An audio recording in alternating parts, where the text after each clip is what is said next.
La France est à l'agonie économique, mais elle ignore l'origine profonde de sa maladie. Signe des temps, au moment même où notre pays connaît l'une des pires crises de son histoire, il perd son illustre et unique prix Nobel d'économie qui avait donné les clés pour le guérir. En effet, Maurice Allais avait dans l'indifférence générale depuis des décennies, seul contre tout l'ostracisme de la nomenclature politicienne au pouvoir, démontré la folie de la mondialisation. À cet égard, en qualité de responsable politique, je me sens modestement le devoir aujourd'hui de reprendre le flambeau de Maurice Allais pour dénoncer le secret bien gardé de l'oligarchie qui détruit délibérément la prospérité de notre pays depuis les années 70. Ce féodalisme budgétaire et monétaire hallucinant a déjà été condamné dans le plan anticrise du Front National le 27 février 2009. Il est un problème politique de première importance et doit être révélé à nouveau à toute l'opinion publique française pour lever la confusion sur la raison principale de la destruction de notre économie et du désordre monétaire mondial. Les dirigeants politiques de tous bords, l'Union européenne, le FMI, ne cessent de culpabiliser les citoyens sur le montant de la dette due, nous dit-on, à trop de social, trop de santé, trop de services publics, etc. Mais au fond, examinons quel est le péché originel qui a fait basculer soudainement la France des 30 glorieuses à celle des 40 piteuses. La vérité est que la dette publique française est d'abord due aux intérêts cumulés exorbitants payés. 37 milliards d'euros en moyenne par an, payés aux marchés financiers mondiaux sur lesquels nous avons été obligés d'emprunter depuis près de 40 ans. Pourquoi ? Parce que l'infâme loi du tandem Pompidou-Giscard du 3 janvier 1973, entérinée par l'article 104 du traité de Maastricht, puis confirmée par le traité de Lisbonne, a privé la France de son droit régalien de battre monnaie par la création monétaire de la Banque de France pour offrir aux banques d'affaires privées le droit illégitime d'émettre du crédit payant pour l'État. Ces usuriers spéculent ensuite contre tous les actifs de la planète, y compris les dettes des États souverains. Bref, vous avez compris, il n'est plus possible de solliciter directement la Banque de France ou même la BCE pour financer la dépense publique. Nous sommes contraints de passer par les banques et les marchés financiers rapaces, mais c'est unique au monde.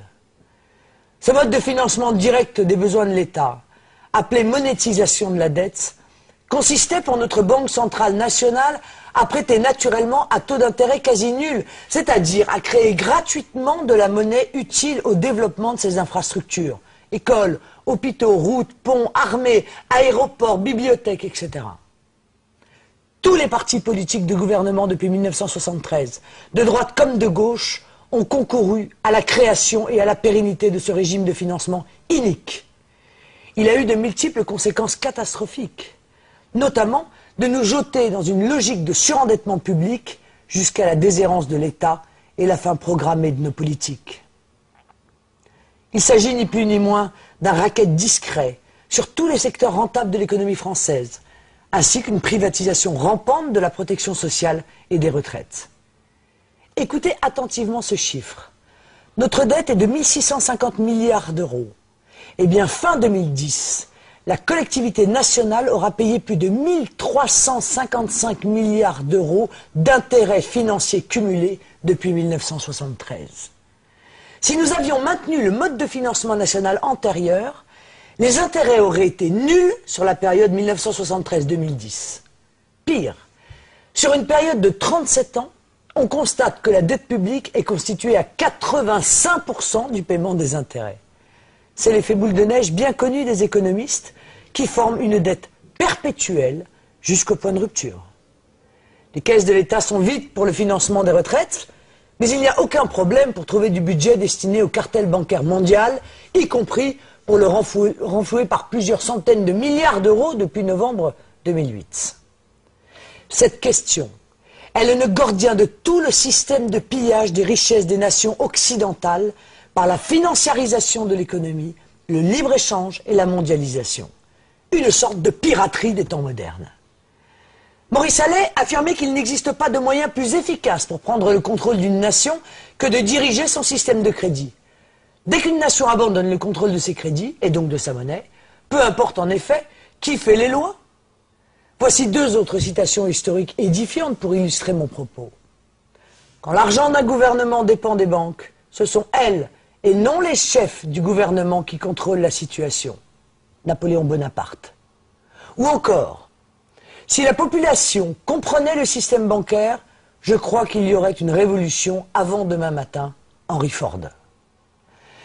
Dans ces conditions, comment les partis du système, UMPS, Modem, Vert, etc., qui depuis plus de 30 ans n'ont jamais procédé au moindre remboursement du capital de la dette, pourraient-ils demain, dans leur modèle économique actuel, résorber l'ensemble de la dette?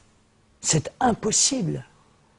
Avec leur modèle, la dette hors intérêt va continuer à s'accroître de 1 650 milliards d'euros sur la période 2010-2025 jusqu'à son niveau d'étiage de 3 300 milliards d'euros en 2030.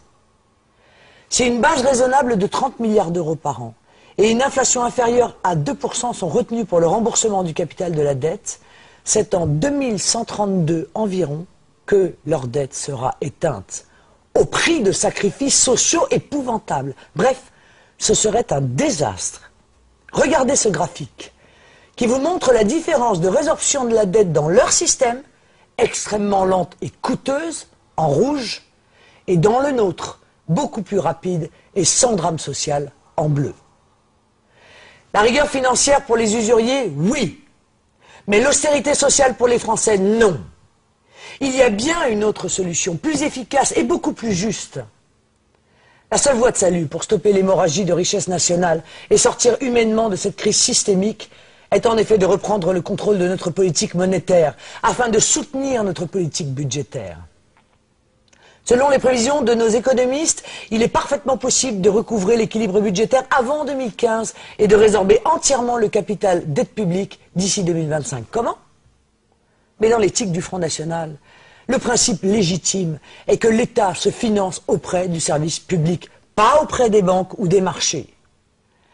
L'alternative que nous proposons est la mise en place d'une déprivatisation de l'argent public, ce qui signifie le retour du service public de l'argent, le rétablissement de la Banque de France dans ses prérogatives de création monétaire pour donner une capacité d'autofinancement à l'État, en toute autonomie, loin de la dépendance vis-à-vis des marchés et des banques. L'État verrait ainsi bondir son pouvoir d'achat annuel entre 1 et 3% du revenu national pour démarrer un mouvement de résorption en douceur de notre surendettement et ainsi assainir nos finances publiques. Le Front National aux affaires assumera l'héritage calamiteux des pouvoirs politiques précédents sans pour autant recourir à la solution de facilité par la répudiation pure et simple de la dette étrangère qui aurait des conséquences diplomatiques très néfastes pour la France. Pas besoin non plus de commettre les désastres sociaux qu'on nous promet, du côté de Nicolas Sarkozy ou de Dominique Strauss-Kahn, à commencer par la privatisation imminente de la sécurité sociale. Bien entendu, cette politique économique n'a de sens que si ce mode de financement démocratique de l'État s'oriente non pas vers du budget de fonctionnement, mais prioritairement vers des investissements productifs dans l'économie réelle au service de la population et du travail. Ce problème clé dépasse tous les clivages politiques gauche-droite et au-delà des esprits partisans. Un consensus national autour de notre modèle doit prévaloir. C'est un enjeu vital pour notre État que de sortir de son aliénation aux marchés financiers mondiaux. Aussi, j'appelle tous les Français à une véritable union patriotique contre cette arnaque totalitaire que je viens de dénoncer. Pour retrouver l'espoir, diffuser nos idées et rejoignez-nous dans notre combat pour la France, sa liberté et sa prospérité pour tous.